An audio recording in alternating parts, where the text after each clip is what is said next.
요한복음 17장 17절입니다. 그들을 진리로 거룩하게 하옵소서. 아버지의 말씀은 진리니이다. 아멘. 예, 이 새로운 기도의 제목이 시작되었습니다. 예수님께서 이 요한복음 17장 11절에서 16절까지는 이 제자들의 보호에 관한 기도를 하셨는데, 이제 이 17절부터는 이 제자들의 거룩함을 위한 기도를 시작하시게 됩니다. 앞에 나오는 내용들은 보호하고, 또 이제 시작하는 내용은 거룩함이죠. 여러분, 그런데 이 문장은, 이 기도는 항상 같이 연결되어 있습니다. 그래서 우리가 보호를 받으려면은 항상 거룩한 곳에 있어야 보호를 받게 되는 것이죠. 반대로 얘기하면 죄를 짓는 장소에 있으면서 죄를 지으면서 보호를 받겠다고 하는 것은 영적인 모순이라고 할 수가 있습니다. 예수님이 말씀하셨던 그 두 아들의 비유를 보면은 이 둘째 아들이 그렇게 아버지에게 아주 버릇없게 요구를 합니다. 유산을 달라. 유산을 아버지에게 달라라고 하는 것은 유산은 아버지가 죽은 후에 받는 것이죠. 그래서 이 말은 곧 난 아버지가 빨리 죽었으면 좋겠습니다. 그렇게도 해석할 수가 있습니다. 아무튼 유산을 받아서 아버지를 떠납니다. 보호의 울타리를 떠나서 먼 타국에 가서 이 쾌락의 삶을 살게 되죠. 창녀와 함께 뒹굴르고 또 술과 여러 가지 쾌락에 빠져 살다가 모든 재산을 다 탕진하게 됩니다. 그리고 마침 그 땅에 흉년이 크게 들어 이제 굶주리고 돼지가 먹는 이 사료, 지엽 열매조차도 먹기 힘든 상황이 되어버립니다. 아버지를 떠나고 하나님을 떠나니까 보호를 받지 못하는 그런 상황이 되죠. 그러나 다시 회개하고 돌아왔을 때 하나님의 보호와 지위의 회복이 있게 됩니다. 여러분, 이것은 우리에게도 동일하게 적용이 됩니다. 하나님의 자녀라고 하면서 그러나 죄의 자리에 가서 있으면은 이 하나님의 보호가 온전히 이루어질 수 없다라는 거. 만약에 우리가 육신의 정욕과 안목의 정욕과 이생의 자랑을 따라서 살아가게 되면은 하나님은 우리를 보호해 주고 싶어도 보호해 주실 수가 없는 것입니다. 이런 예화가 있습니다. 어느 한 장로님이 주일날 날씨가 너무 좋아서 이제 아내와 함께 교회를 가지 않고 이 나들이를 가게 됩니다. 나들이를 가서 날씨도 좋고 또 이렇게 자연에 있으니까 그냥 기분도 좋고 하니까 가볍게 막걸리에 파전을 하나 먹게 됩니다. 그리고 놀다가 이제 집에 오게 되니까 차를 운전해서 와야 되는 것이죠. 근데 마침 오다가 이 막걸리 한 잔 마신 것이 음주단속에 적발이 됩니다.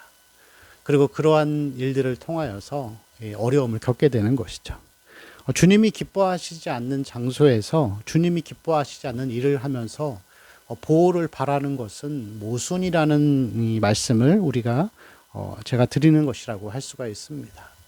많은 이 그리스도인들이 믿지 않는 자와 결혼하는 청년들도 굉장히 많이 있습니다. 그러나 그것을 통해서 믿지 않는 남편이나 자녀 때문에 결혼 후에 많은 영적인 어려움들, 신앙적인 갈등들, 아니면 뭐 11조 내는 문제, 이 재정적인 갈등들을 겪게 되는 것을 보게 됩니다. 이 하나님이 원치 않는 일을 결정하고 선택해서 해놓고서 거기에 대해서 왜 하나님이 이러한 어려움을 주시는가라고 이렇게 의문을 나타낸다라고 하면은 그것도 같은 맥락이라고 볼 수가 있습니다. 하나님이 기뻐하시지 않는 선택을 하면서 보호를 바라는 것은 이 하나님 앞에서의 어떤 영적인 모순이라고 할 수가 있습니다. 제가 가끔 말씀드리는 이 투자에 대한 것들, 투기에 대한 것들, 부동산 투기나 아니면 뭐 주식 이런 것들을 하면서 쉽게 큰 돈을 벌려고 하는 것은 이 노동의 신성한 가치를 강조하는 성경의 정신과 완전히 위배됩니다. 그러나 세상 사람들이 다 그렇게 따라가고 그렇게 해서 누가 큰 돈을 벌었다더라, 그런 거에 솔깃해서 이 성경의 방식이 아니라 세상의 방식을 쫓아서 나도 같이 그 길을 가다가 오히려 많은 손해를 보고 빚을 지게 되면은 그것은 역시 똑같은 경우라고 할 수가 있습니다. 하나님이 원하시는 길을 가지 않다가는 하나님의 보호도 바랄 수가 없다라는 것이죠. 그래서 이 보면은 구약에서도 하나님이 분명하게 신명기에서 모세오경에서 이 이스라엘 광야 백성들에게 선택의 길을 주십니다. 구원은 받았지만 생명과 저주의 길, 생명과 이 축복의 길, 사망과 저주의 길을 두시고서는 둘 중에 하나를 선택하라라고 하십니다. 생명의 길은 좁아 보이고 가기 어려워 보이지만 그 길을 걸어가면 하나님은 그를 보호해 주시고 그의 앞길을 책임져 주십니다. 그러나 반대로 구원을 받았지만 여전히 이 사망의 길을 가게 되면 하나님의 보호는 불확실해집니다. 아니 그런 사람들에게조차도 하나님은 경고하시고 알려주시고 다시 돌아오길 바라시면서 어느 순간 참고 용납하시지만 그러나 항상 결과는 이스라엘의 멸망이라는 그 끝을 보게 되는 것을 볼 수가 있습니다. 여러분, 우리가 매일매일 하나님의 보호 가운데 살기 위해서 좋은 것을 선택하고 하나님이 기뻐하시는 길을 걸어가는 그러한 것이 우리의 신앙이 되어야 합니다. 오늘 하루도 그렇게 살아가는 우리 성도의 삶이 되시기를 축원합니다. 기도하겠습니다. 주님, 우리가 주의 인도와 보호 가운데 살 수 있도록 거룩함의 삶을 또 거룩한 장소에서 주님이 원하시는 결정과 선택을 하며 살아갈 수 있는 그러한 성도의 삶이 되게 하옵소서. 우리 주 예수님의 이름으로 기도합니다. 아멘.